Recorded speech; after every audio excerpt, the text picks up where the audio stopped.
നമസ്കാരം. ഹൈടാപ്പ് ഹാപ്പിനെസ് പ്രോഗ്രാമിലേക്ക് യാവരെയും സ്വാഗതം ചെയ്യുന്നു.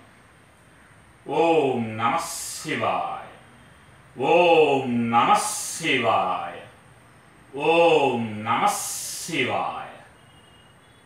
സർവേശ്വരനെ പ്രാർത്ഥിച്ചുകൊണ്ട് സർവലോകമെല്ലാം പ്രകാശിക്കും ആ പരബ്രഹ്മമൂർത്തിനെ മനസ്സിൽ ധ്യാനിച്ചുകൊണ്ട് എല്ലാവർക്കും നന്മ വരട്ടെ എന്ന് പ്രാർത്ഥിച്ചുകൊണ്ട് കോഴിക്കോട് ശ്രീ മാങ്കാവ് വേട്ടക്കൂർ മകൻ ക്ഷേത്രത്തിലാണ് ഇന്നത്തെ അപ്ഡേറ്റ്. സാക്ഷാൽ ആ പരബ്രഹ്മമൂർത്തിയായ ദേവി ഭദ്രകാളി ദേവിയുടെ തൃപ്പാദം തൊട്ട് പ്രാർത്ഥിച്ചുകൊണ്ട് ഇന്നത്തെ കാര്യം നമ്മൾക്ക് ആത്മാർത്ഥമായി ചിന്തിക്കാം. അശ്വതി നക്ഷത്രക്കാർക്കും ഏഴാമത്തെ രാശി അശ്വതി നക്ഷത്രം 14.12 ഒരു ഭാഗം 3.33 അങ്ങനെ 4 ഭാഗത്തിനും 14.12. നേർ മറിച്ച് അതിൻ്റെ ഏഴാമത്തെ രാശി ചിത്ര നക്ഷത്രം 3-ാം ഭാഗം 4-ാം ഭാഗം ഈ നക്ഷത്രക്കാർക്ക് ആണ് നല്ല ഭാര്യയെ കിട്ടാനും അതുപോലെ തന്നെ ഈ അശ്വതി നക്ഷത്രത്തിന് ഏഴാമത്തെ രാശിയെ തുലാം രാശി ചിത്ര 3-4 ചോതി 1-2 ഈ നക്ഷത്രക്കാർക്കാണ് നാം ഉദ്ദേശിക്കുന്നത്. നല്ല പെണ്ണിനെ കിട്ടാനും ഈ നക്ഷത്രക്കാർക്ക് ഭാര്യ ഭർത്താവ് തമ്മിൽ മാനസികപരമായും ശാരീരികപരമായുള്ള ബുദ്ധിമുട്ടുകൾക്കും പ്രയാസങ്ങൾക്കും ഒരു ശാശ്വത പരിഹാരം എന്ന നിലയ്ക്ക് ആ ദേവേന്ദ്രനെയും മഹാദേവനെയും പ്രാർത്ഥിച്ചുകൊണ്ടാണ് ഞാൻ നിങ്ങൾക്ക് പറയാൻ പോകുന്നത്. എന്തുകൊണ്ടാണ് അങ്ങനെ എടുക്കുന്നത്? നക്ഷത്ര സൂചിക എന്ന് പറയും. ഈ നക്ഷത്രക്കാർക്ക് മിക്കവാറും എല്ലാവർക്കുമുള്ള മിക്കവാറും ചിത്തിര 3-4 പിന്നെ ചോതി 1 ഭാഗം 2 ഭാഗവും ഉള്ളവർക്കാണ് ഇത് കൂടുതൽ പ്രസക്തി പ്രാബല്യമാവുന്നത്. ഇതിൽ നല്ലോണം ജീവിക്കുന്നവർക്ക് ഇതിന്റെ പരിഹാരം ആവശ്യമില്ല. ഈ നക്ഷത്രക്കാർക്ക് ഉള്ളവരാണ് വേണ്ടത്. മിക്കവാറും അശ്വതി നക്ഷത്രക്കാർക്ക് വിവാഹം കഴിയാത്തവരാണെന്നുണ്ടെങ്കിൽ ഇതുള്ള പരിഹാരങ്ങളൊക്കെ ചെയ്താൽ നല്ല പെണ്ണിക്ക് നല്ല ഭർത്താവും നല്ല ഭാര്യയും സംശയമില്ല കിട്ടി തന്നെ ഭവിക്കും. ഇത് ഒരു മന്ത്രവശീകരണമാണ്. അതുകൊണ്ട് എല്ലാവരും സത്യസന്ധമായി ഈ കാര്യങ്ങൾ ചെയ്യണം. ഒരു കാര്യം മാത്രം പറയാനുള്ളതാണ്, മനസ്സിൽ മാലിന്യങ്ങൾ ഉണ്ടെങ്കിൽ ഉപാസന നാഡിശുദ്ധി ഒക്കെ ദോഷം കളയാവും. അതുകൊണ്ട് ജീവിതത്തിൽ പരമാവധി പരമാവധി പരമാവധി സത്യസന്ധമായി ഈ ഉപാസനകൾ എടുക്കുമ്പോൾ നിങ്ങൾ ജീവിതത്തിൽ വൻ വിജയം നിങ്ങൾക്ക് കൈവരിക്കുന്ന കാര്യത്തിൽ യാതൊരു സംശയങ്ങളില്ല. ഇത് എങ്ങനെയാണ് ടെലിപ്പതി നടക്കുന്നത്, മന്ത്രങ്ങൾ എങ്ങനെയാണ് ആകർഷിക്കുന്നത്, ഇനി വരുന്ന അപ്ഡേറ്റുകളൊക്കെ ശാസ്ത്രീയമായി നിങ്ങൾക്ക് ഞാൻ പറഞ്ഞു കൊടുക്കാൻ പോവുകയാണ്. അതുകൊണ്ട് നിങ്ങൾ ഇതിനെ മനസ്സിലാക്കി പ്രവർത്തിക്കണം. ഉദാഹരണമായി അശ്വതി നക്ഷത്രക്കാർക്ക് ഉള്ള എന്താണ് വിഷയം? അതിന്റെ 7-ാം ഭാവം. അശ്വതി നക്ഷത്രക്കാർക്ക് എപ്പോഴും 7-ാം ഭാവാധിപതി ശുക്രനാണ്. ആ ശുക്രൻ നിങ്ങൾ ജാതകത്തിൽ അനിഷ്ടസ്ഥാനത്തിലോ പാവവർഗ സ്ഥിതിയോ രശ്മി ഫലമോ ഉണ്ടെങ്കിലോ ഇല്ലെങ്കിൽ നീച നവാംശകത്തിൽ ഉണ്ടെങ്കിലോ ചന്ദ്രാൽ 6-ലോ 8-ലോ 12-ലോ ലഗ്നാൽ 6-ലോ 8-ലോ 12-ലോ ഉണ്ടെങ്കിൽ ഇത് ദോഷപ്രദങ്ങളായി ഉണ്ടാവും. അതുകൊണ്ടാണ് ഈ നക്ഷത്രക്കാർക്ക് കല്യാണം കഴിഞ്ഞിട്ടുണ്ടെങ്കിൽ മിക്കവാറും എല്ലാവർക്കും ഇല്ല. ഭാര്യ ഭർത്താക്കൾ തമ്മിൽ എപ്പോഴും മാനസികം ശാരീരികമായുള്ള പ്രശ്നങ്ങൾ പിരിമുറുക്കുകളൊക്കെ ഉണ്ടാവും. ഞാൻ ഇതിന്റെ ജ്യോതിഷവശവും സയന്റിഫിക്കുമായുള്ള കാര്യങ്ങൾ പറയാണ്. പക്ഷെ ഇപ്പൊ ഞാൻ ഇങ്ങനെ പറയുള്ളൂ. വാസ്തവത്തിൽ ജ്യോതിഷം സയൻസികം കാര്യം ഒന്ന് തന്നെയാണ്. ഇന്ന് വരുന്ന അപ്ഡേറ്റുകളിലൊക്കെ നമുക്ക് അത് പറഞ്ഞ് നിങ്ങൾക്ക് ഞാൻ മനസ്സിലാക്കി തരാം. നമുക്ക് ഇനി നോക്കാം എന്താണ് ചെയ്യേണ്ടത്. അശ്വതി നക്ഷത്രക്കാർ എന്ന് പറഞ്ഞാൽ 7-ാം ഭാവം എന്ന് പറയുന്നത് ആ നക്ഷത്രത്തിന്റെ നക്ഷത്ര സൂചിക എന്ന് പറയുന്നത് തുലാം രാശിന്റെ തുടക്ക നക്ഷത്രം ചിത്ര 3-4 വരുന്നത്. അപ്പൊ എന്ത് ചെയ്യേണ്ടത് എന്ന് പറഞ്ഞാൽ സുബ്രഹ്മണ്യ സ്വാമിനെ ഉപാസിക്കണം. സുബ്രഹ്മണ്യ സ്വാമിനെ ഉപാസിക്കുമ്പോൾ നിങ്ങൾ എന്താ ചെയ്യേണ്ടത് എന്ന് പറഞ്ഞാൽ വിരൽ ഇങ്ങനെ വെക്കണം. ഇങ്ങനെ വെച്ചിട്ട് സനൽകുമാര ഋഷി മോൾ ചുണ്ടിൽ വെച്ചിട്ട് ഗായത്രി ചന്ത. ഇങ്ങനെ ഹൃദയമുദ്ര വെച്ചിട്ട് ഹൃദയത്തിന്റെ മുകളിൽ കുമാരൻ, ഷൺമുഖൻ, പരമാത്മാ, ദേവത. ഇതാണ് ഋഷിയും, ഇതാണ് ഛന്ദസ്സും, ഇതാണ് ദേവതയും. ഈ മന്ത്രം പറഞ്ഞു കൊടുക്കാൻ പോവുകയാണ്. ഓം ഹ്രീം വജൽ പുവേ സ്വാഹ. ഓം ഹ്രീം വജൽ പുവേ സ്വാഹ. വ ചാ ചാ ഝാല ഫസ്റ്റ് ച വ വച്ചൽ. പ പ ഫസ്റ്റ് പ പ പ ഭാവമാല ഫസ്റ്റ് പ പുവേ. ഓം ഹ്രീം വജൽ പുവേ സ്വാഹ. ഇങ്ങനെ നിങ്ങൾക്ക് എപ്പോഴാണ് ഒഴിവുള്ള സമയം അത് നിങ്ങൾ കണ്ടെത്തണം. ഞാൻ ബ്രഹ്മമുഹൂർത്തത്തിലാണ് നിങ്ങൾക്ക് വേണ്ടത്, ഇല്ലെങ്കിൽ ഞാൻ വേറെ ഏതെങ്കിലും ഗണിതം എടുത്തുപെടുമ്പോൾ ചിലപ്പോൾ ഇന്നത്തെ കാലഘട്ടം എല്ലാവർക്കും മണപ്രയാസങ്ങളും ബുദ്ധിമുട്ടുകളും അങ്ങോട്ടും ഇങ്ങോട്ടും ഓട്ടവും പറച്ചുള്ള സമയത്ത് നമ്മളുടെ ബ്രെയിൻ വളരെ കറണ്ട് കൂടി ഫീൽഡ് കുറവായിരിക്കും. അതുകൊണ്ട് നിങ്ങൾക്ക് ഇഷ്ടപ്പെട്ട സമയം ഏതാണോ ആ സമയം നിങ്ങൾ കണ്ടെത്തുക. ചിലപ്പോൾ രാത്രി 10 മണിയാവാം, 11 മണിയാവാം, പുലർച്ചയാവാം, ഉച്ചയാവാം. പറയാൻ കാരണം ഇത് നിങ്ങൾ ശരീരത്തിനെ ട്രീറ്റ്മെന്റ് ചെയ്യണതാണ്. അത് എപ്പോൾ വേണമെങ്കിലും ആവാം. അതൊക്കെ മുൻപായിട്ട് നിങ്ങൾ ജലശുദ്ധി കക്കൂസോ ബാത്റൂമൊക്കെ പോയി സംശുദ്ധി ചെയ്ത് മുഖമൊക്കെ കഴുകി വൃത്തിയാക്കിയിട്ട് വേണം ഇരിക്കാൻ. പറയാൻ കാരണം പഴയ ദിക്കിൽ നിങ്ങൾ പോകുന്നവരല്ലേ. അതുകൊണ്ട് കിഴക്കോട്ട് ഇരുന്നിട്ട് നിങ്ങൾ ഈ മന്ത്രം, ഈ ദിശയും ഛന്ദസ്സും ദേവതയും പിടിച്ച് ഓം ഹ്രീം വജൽ പുവേ എന്ന മഹാമന്ത്രം ജപിക്കണം. ആവോളം ജപിക്കണം. അപ്പോഴാണ് സിദ്ധി ഉണ്ടാവുക. അങ്ങനെ നിങ്ങൾ ജപിച്ചു വരണം. പരമാവധി സുബ്രഹ്മണ്യ സ്വാമി ക്ഷേത്രത്തിൽ പഞ്ചാമൃത അഭിഷേകം, മുരുകനുക്ക് പഞ്ചാമൃത അഭിഷേകം ചെയ്യണം. എപ്പോഴാണ് ചെയ്യേണ്ടത് പറഞ്ഞാൽ ശുക്ലപക്ഷത്തിൽ ഷഷ്ടി തിഥി, ഷഷ്ടി പ്രഥമ, തുതിയ, തൃതീയ, ചതുർത്ഥി, പഞ്ചമി, ഷഷ്ടി, കറുത്തവാവിലിരുന്ന് 6ാമത്തെ ദിവസമാണ്. അത് നാളികെ കലണ്ടർ നോക്കിയാൽ ഷഷ്ടി എന്ന് ഉണ്ടാവും. പഞ്ചമി അന്ന് പോയി നിങ്ങൾ പഞ്ചാമൃത അഭിഷേകം ചെയ്യുക. പ്രവാസികൾക്ക് ആണെന്നുണ്ടെങ്കിൽ നിങ്ങൾ ദാനം എന്തെങ്കിലും ആ ദിവസത്തിൽ ചെയ്താൽ മതി. അങ്ങനെ പഞ്ചാമൃത അഭിഷേകം ചെയ്തിട്ട് ആ അഭിഷേകം മുഴുവനും പഞ്ചാമൃതം വീട്ടിലേക്ക് കൊണ്ടുവരരുത്. അവിടെ വരുന്ന ഭക്തന്മാർക്ക് തന്നെ അത് നിങ്ങൾ വിനിയോഗം ചെയ്യണം. അപ്പോഴാണ് നിങ്ങൾ ഉള്ളിലിരിക്കുന്ന ദുരിതങ്ങളൊക്കെ പോകും.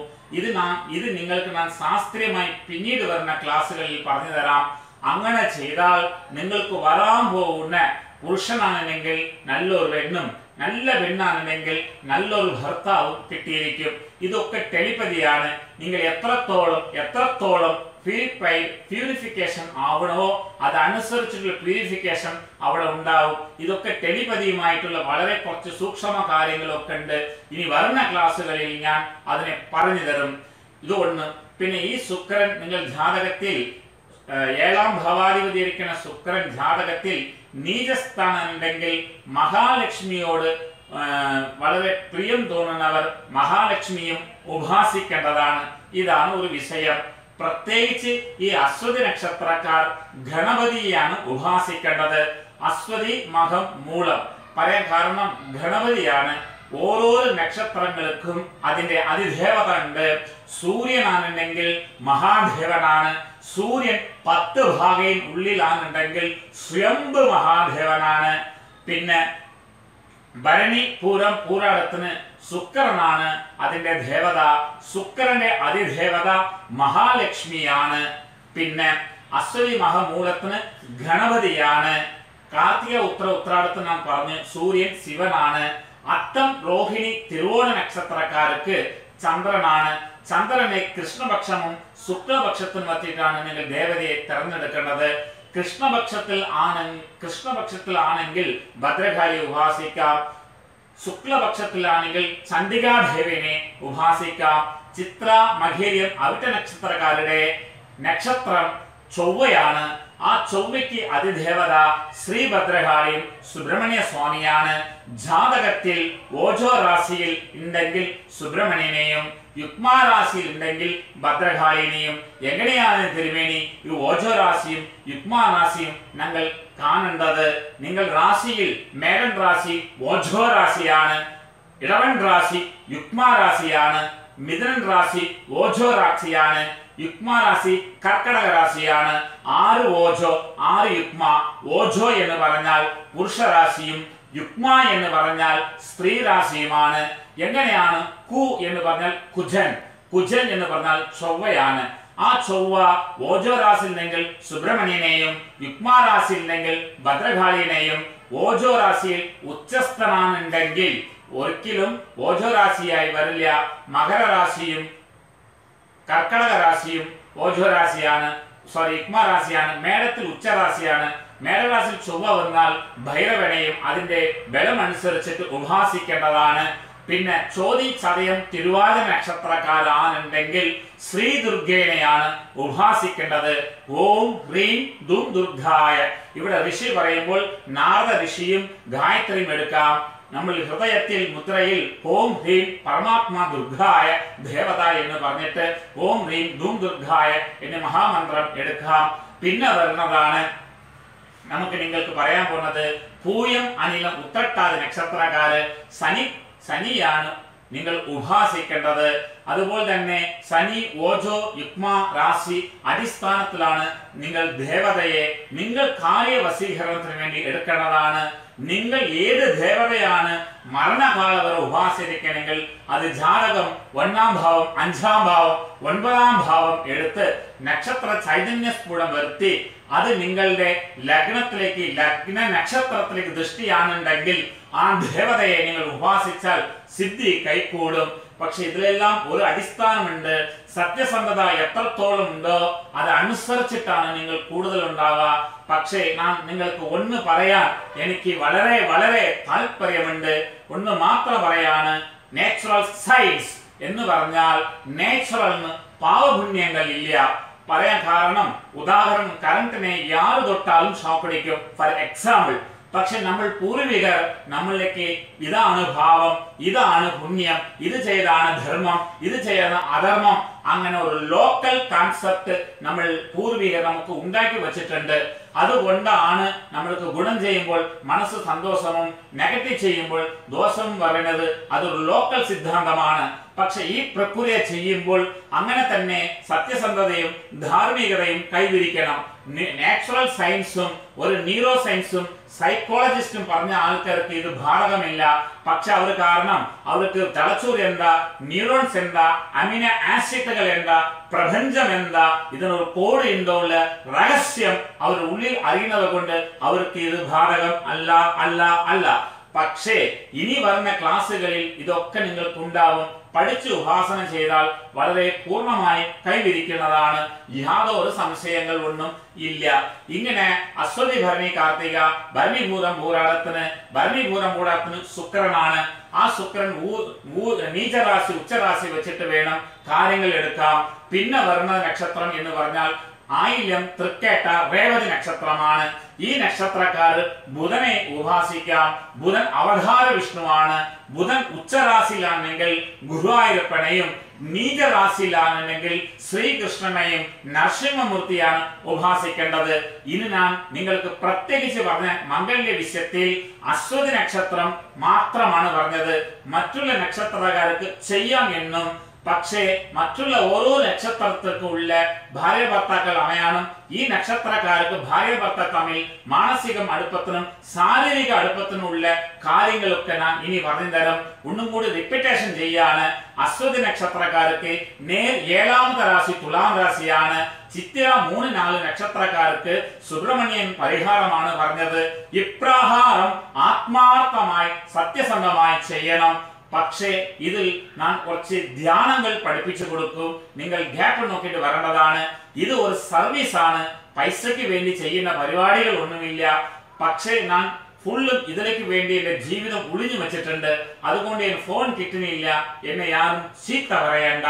പക്ഷേ ഞാൻ പറഞ്ഞു കഴിഞ്ഞിട്ട് ഞാൻ പറയും, നിങ്ങൾക്ക് ഇഷ്ടപ്പെട്ടത് എന്തെങ്കിലും എനിക്ക് അയച്ചു തന്നാൽ മാത്രം പറയണേ ഉള്ളൂ. ഫിക്സഡ് ഇല്ല. പണം വാങ്ങിച്ചാൽ ഈ പ്രപഞ്ചത്തിനെ വിഭജിക്കുന്നത് പോലാവും. പണം വാങ്ങിച്ചാൽ ശാസ്ത്രത്തിനെ വിഭജിക്കുന്നത് പോലുണ്ടാവും. വിഭചാരം നടത്തിയാൽ അത് നിങ്ങൾക്കും എനിക്കും വംശനാശത്തിനെ ഉണ്ടാക്കും. അതുകൊണ്ട് നിങ്ങൾ 2 ഘരം കൈകൂപ്പി എനിക്ക് തന്നത് അത് 1 രൂപ ആയാലും 100 രൂപ ആയാലും ഒന്നുമില്ലെങ്കിലും അടിയനക്ക് വളരെ സന്തോഷമാണ്. ശാസ്ത്രീയമായി ഇത് ഞങ്ങൾ മനസ്സിലാക്കുക. നിങ്ങൾ എല്ലാവർക്കും ജീവിതം നന്നാവാൻ ഈ വയറ്റക്കൊരു മകൻ തൃപ്പാദത്തെ ഞാൻ എന്നേക്കുമായി പ്രാർത്ഥിക്കുന്നു. നല്ല നമസ്കാരം. ഇത് ഇഷ്ടപ്പെട്ടവർ ഷെയർ ചെയ്യുക, ലൈക്ക് ചെയ്യുക. നല്ല നമസ്കാരം.